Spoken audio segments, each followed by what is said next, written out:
एक बार सामूहिक जो हजारों लाखों करोड़ों भक्त प्रार्थना करते हैं, आइए वो मिलकर करें। हे प्रभु आनंद दाता,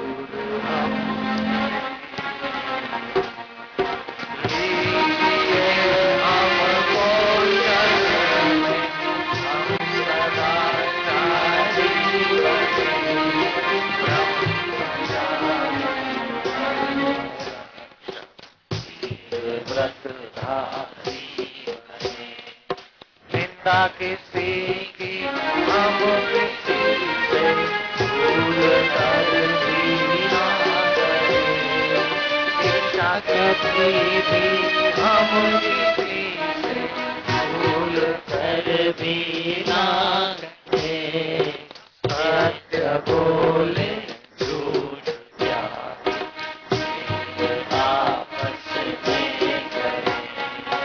हे प्रभु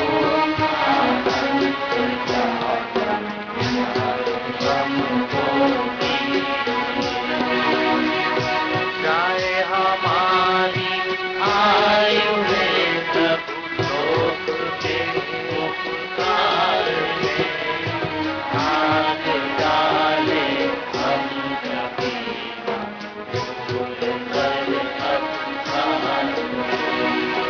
हे प्रभु आनंद दाता, ज्ञान हमको दीजिए। मातृभूमि मातृ सेवा हो अधिक प्यारी हमें, देश में सेवा में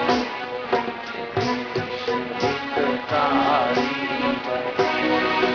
हे प्रभु आनंद दाता, ज्ञान हमको शीघ्र सारे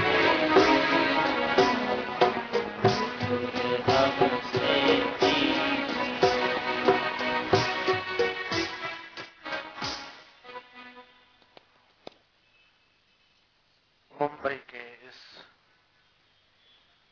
आजाद मैदान परिसर में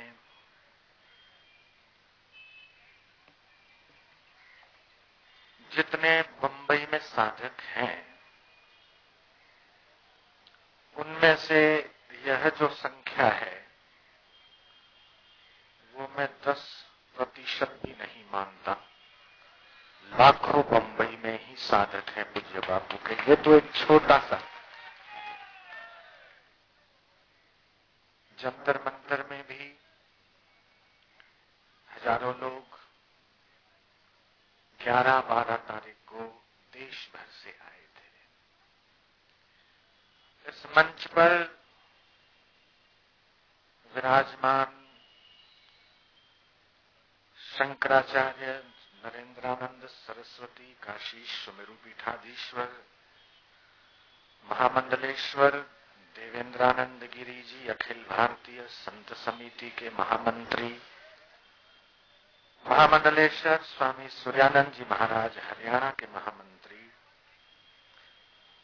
दिल्ली संत सभा अध्यक्ष चक्रपाणी जी महाराज, राम सेना के अध्यक्ष श्री प्रमोद मुतालिक जी, सनातन संस्था के अभयवर्धक जी एवं रमेश शिंदे जी और अन्य गुजरात के और देश भर के आए हुए संत महापुरुष,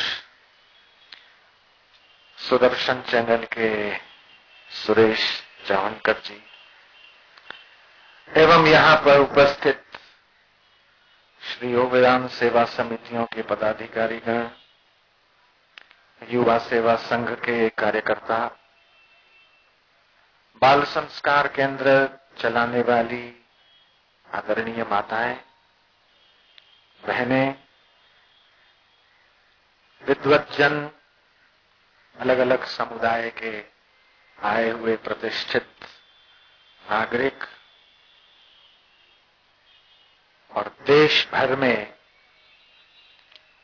मेरे मीडिया भाइयों के सख्त प्रयत्न से और इन चैनलों के माध्यम से करोड़ों करोड़ों दर्शक देखने वाले मेरे प्यारे भाइयों बहनों, सबको मैं प्रणाम करता हूं।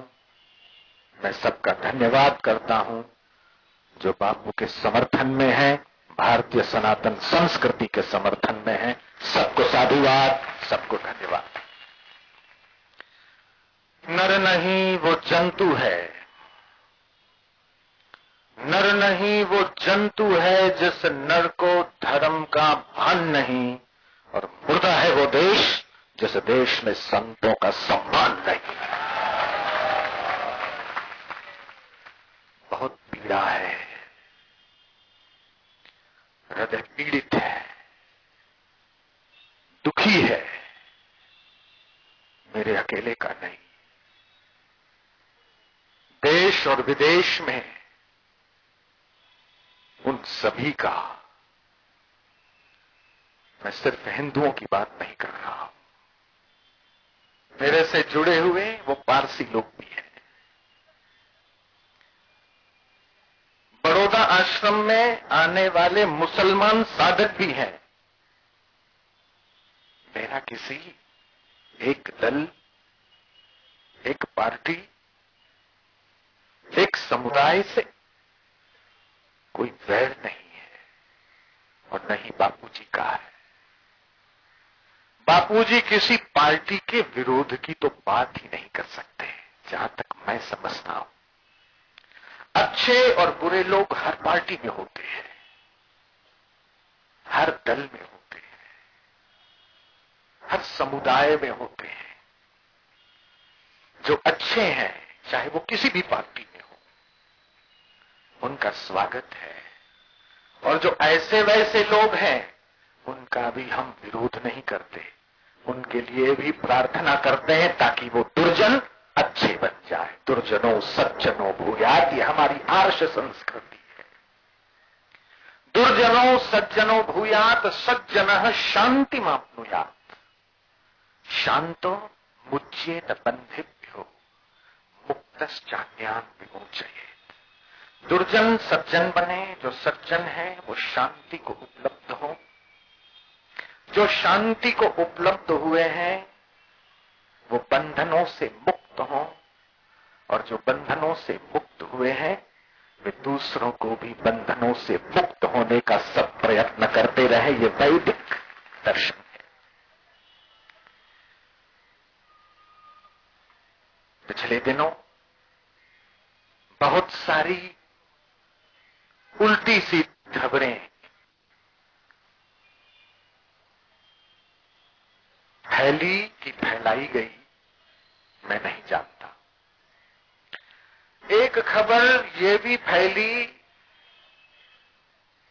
कि बापूजी के सैकड़ों गुरुकुलों में पढ़ने वाली हजारों लड़कियां हैं, उनमें से तकरीबन 20 लड़कियों ने सुसाइड कर लिया है। ये खबर तो मैं मीडिया के द्वारा सुना। अगर 5 लड़कियां जो गुरुकुल की, अरे 3 लड़कियां, अरे 2 लड़कियां भी अगर सुसाइड करके मरी हो, FIR क्यों नहीं दर्ज हुई? उनके माता पिता क्यों चुप बैठे? अगर गुरुकुल में पढ़ने वाली 2 बच्चियों ने भी सुसाइड किया हो तो मैं ये कपड़ा उतार दूंगा और उनके घर के बर्तन मांजूंगा। ये हो ही नहीं सकता। कोई कुछ भी कह देता है और उस बात की सच्चाई जाने बिना, ध्यान से सुनना, कोई कुछ भी कह दे और उस बात की सच्चाई जाने बिना वो प्रिंट या इलेक्ट्रॉनिक मीडिया में चलना शुरू हो जाए, इससे सज्जनों मेरे मीडिया के मित्रों, बंधुओं, भाइयों, जिससे आपकी विश्वसनीयता पर भी सवाल खड़ा होता है। मीडिया चौथा स्तंभ है। मीडिया की विश्वसनीयता लोगों में कम नहीं होनी चाहिए। खबरें चलती है, कौन सी खबरें चलती है? कहीं चोरी हो गई तो यह खबर चलती है, कहीं एक्सीडेंट हो गया तो यह खबर चलती है, कहीं भूकंप हो गया तो यह खबर चलती है, कहीं भ्रष्टाचार हुआ तो यह खबर चलती है, कहीं स्टिंग ऑपरेशन हुआ तो यह खबर चलती है। ये बुरी खबरें चलाते हो ना, मेरी प्रार्थना मान लीजिए। जो बुरा देखता है, सुनता है, बुराई का प्रचार करता है, वो प्रत्यक्ष या परोक्ष रूप से बुराई को फैलाता भी है। जयराम जी की बोलना पड़ेगा। मेरी ये प्रार्थना है कि सिर्फ 2-4 महीने एक ट्रायल करके देख लो और ये व्रत ले लो कि कम से कम 50% अच्छी खबरों को चलाएंगे। बाल संस्कार केंद्र की खबर को चलाएंगे, संकीर्तन यात्रा की खबर को चलाएंगे, संत सम्मेलन की खबर को चलाएंगे। कहीं कुछ अच्छा काम हो रहा है, किसी ने कुछ गौशाला खोल दी, अच्छी चल रही है, तो वो भी तो एक खबर है। देखा देखी पुण्य बढ़े, देखा देखी पाप। एक दूसरे को अच्छा करते देखने से और सुनने से अपने मन में अच्छा भाव, अच्छे संस्कार प्रकट होते हैं। और जब हम बुरा देखते हैं, बुरा सुनते हैं, मुझे महात्मा गांधी की बात याद आती है। उन्होंने अपने आश्रम में 3 बंदर रखे थे। एक बंदर आंखें बंद किए हुए, एक बंदर अपने दोनों कान बंद किए हुए, एक बंदर अपने दोनों हाथों से मुख बंद किए हुए। ये संकेत है, बुरा मत देखो, बुरा मत सुनो, बुरा मत बोलो। मैं कांग्रेस को बुरा नहीं कहता। कांग्रेस में वो इंदिरा गांधी थी, मैं उनको आदर की नजर से देखता हूं। कांग्रेस में हमारे भारत के प्रधानमंत्री जवाहरलाल नेहरू थे, मैं उनको इज्जत की नजर से देखता हूं। इसलिए नहीं कि वो कांग्रेस में थे, बल्कि इसलिए क्योंकि वो संतों का सम्मान करना जानते थे और आनंदमयी मां के चरणों में बैठते थे। उनके पद चिन्हों पर चलने वाले आज के कांग्रेस के नेता, अधिकारी और अफसर अगर उनका यह भी सद्गुण अपना ले तो कितना अच्छा होगा।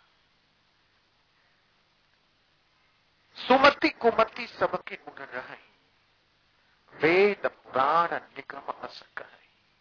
हमारे अंदर भी एक अच्छी वृत्ति, एक बुरी वृत्ति, एक सत्य प्रवृत्ति, एक दुष्प्रवृत्ति के भाव रहते हैं। जो सत्य प्रवृत्ति को बढ़ावा दे वो संत हो जाता है और कई लाख लोगों के जीवन को बदलने की शक्ति रखता है। क्या एक झूठ के पीछे, एक पाखंड के पीछे लाखों करोड़ों लोग 40-40 साल तक चल सकते हैं? मैं इस बात में विश्वास नहीं करता। क्या 400 आश्रम झूठ के बल पर बनाए जा सकते हैं? हरगिज नहीं। कहीं न कहीं सत्व होता है, कहीं न कहीं सच्चाई होती है। क्या एक लड़की ने इल्जाम लगाया या उसके माता पिता ने इल्जाम लगाया तो क्या इतने वर्षों की हुई सेवा, इतने वर्षों की हुई सत्य प्रवृत्तियां, इतने वर्षों का किया हुआ लोक मंगल क्या राख हो जाएगा? आप ये कहते हो कि बापू के आश्रम बंद हो गए, सील हो गए और ताले लग गए। सज्जनों, बापू के आश्रम को बंद नहीं किया जा सकता, बापू के आश्रमों को ताला नहीं लगाया जा सकता। पूछो क्यों? इसका जवाब यह है कि बापू के आश्रम करोड़ों करोड़ों लोगों के घरों में घुस चुके हैं। सज्जनों,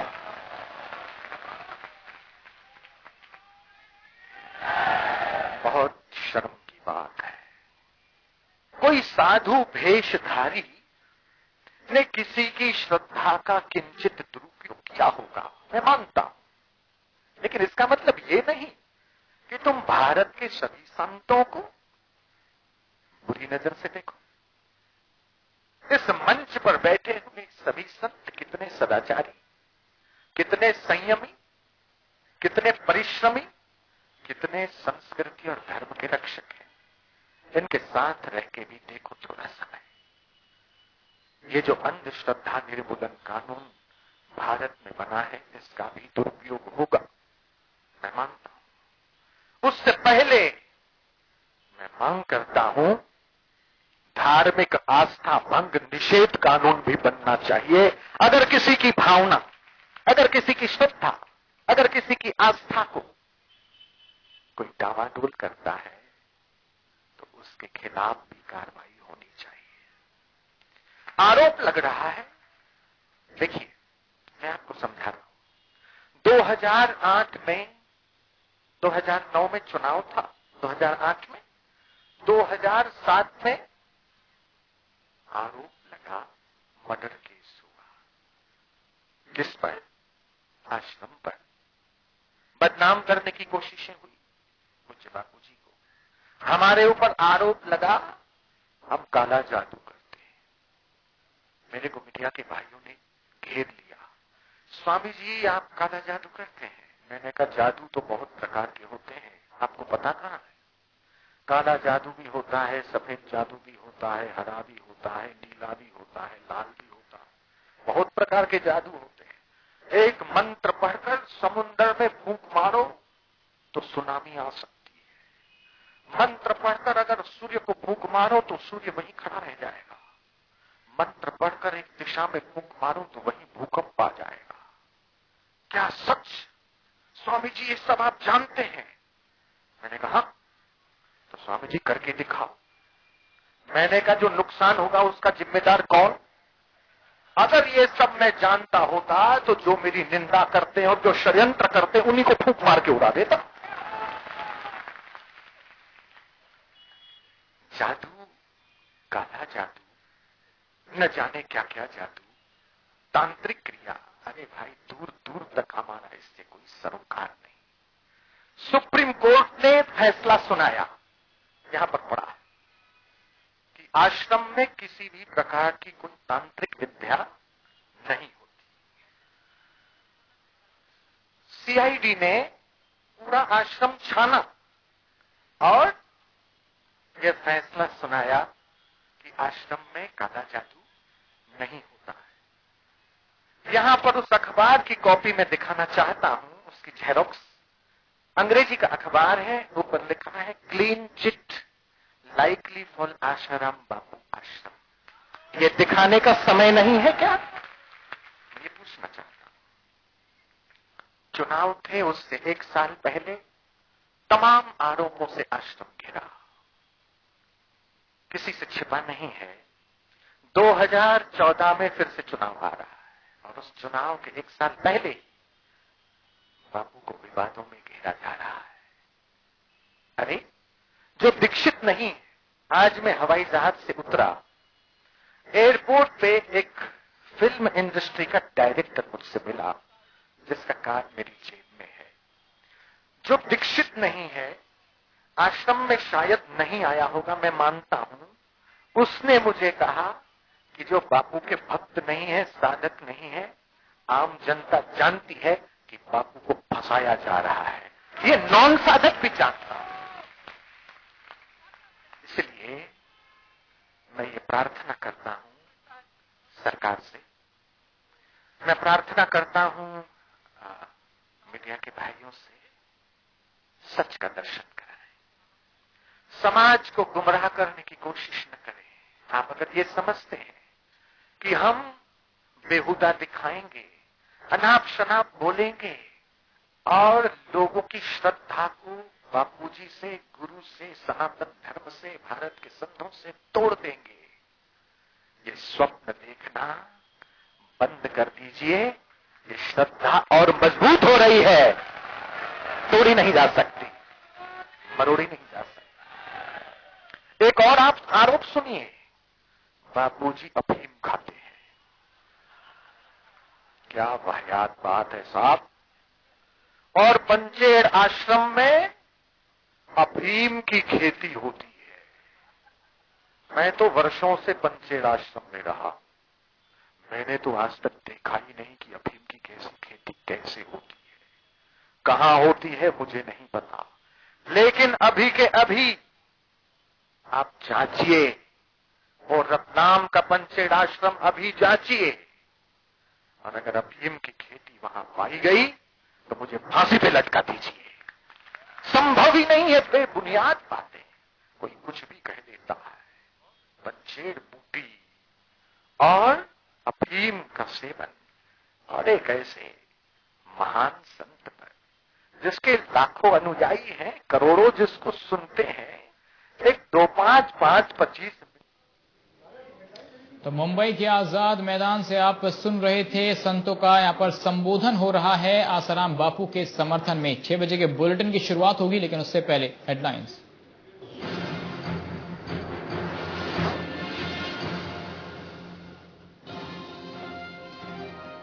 मुजफ्फरनगर के जख्म पर जोरदार सियासत, अखिलेश यादव ने दंगों का ठीकरा बीजेपी के सर पर फोड़ा, आजम का किया बचाव, बीजेपी का पलटवार, दंगों को रोकने में सफल रही अखिलेश सरकार। यूपी के एडीजी अरुण कुमार अब यूपी में नहीं करना चाहते काम, प्रदेश सरकार को चिट्ठी लिख छुट्टी पर गए एडीजी, केंद्र के अधीन करना चाहते हैं काम। रेप केस में फंसे राजस्थान के मंत्री बाबूलाल नागर का इस्तीफा, खुद को बताया बेदाग, गिरफ्तारी की मांग हुई तेज।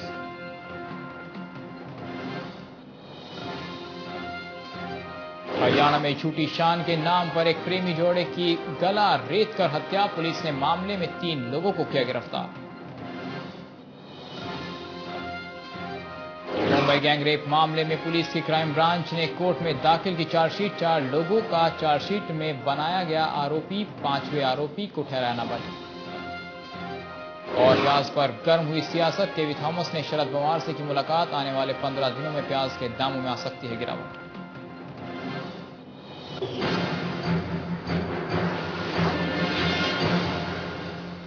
तो सीधे चलेंगे मुंबई के आजाद मैदान में, नारायण साईं इस समय क्या कुछ कह रहे हैं वो सुनते हैं। में वो शायद सीडी ढूंढेंगे, कैसेट तो मिल जाएगी। और कहा था कि मैं चाहता हूं थोड़े दिन तिहाड़ रहूं, मैं तिहाड़ जेल में जाना चाहता हूं। भक्तों ने कहा बापू नहीं नहीं नहीं नहीं, आप बोले नहीं, 1 महीना नहीं तो 15 दिन, 10 दिन। बोले ये बात बापू ने अहमदाबाद सत्संग में कही थी। बापू जी की इच्छा के बिना बापू जी को हाथ लगाने की भी शक्ति किसी की नहीं है। मैं जानता हूं ये जेल में जाने की लीला भी किसी लोक मंगल की भावना से हो रही होगी, मैं तो यह विश्वास कर रहा हूं। और जैसे कि एक महापुरुष ने यहां पर कहा था कि 400 साढ़े 400 आश्रम जो भी हो, मुझे पूरी लिस्ट अभी पता नहीं है कि कितने आश्रम हैं, लेकिन अगर 450 हैं तो जिस जगह पर बापूजी हैं वो जेल भी अब 451वां आश्रम होगा।